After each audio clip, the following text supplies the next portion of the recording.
here with WTI.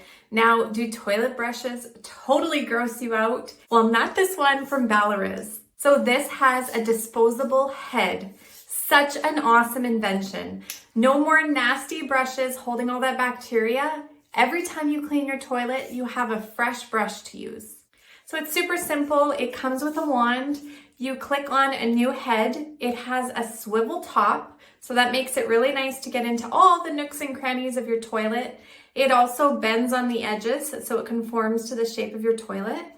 It has a built-in cleaner, which disinfects, scrubs, deodorizes, all that good stuff. You clean up your toilet, and when you're done, it has this little trigger, and you can dispose of the head.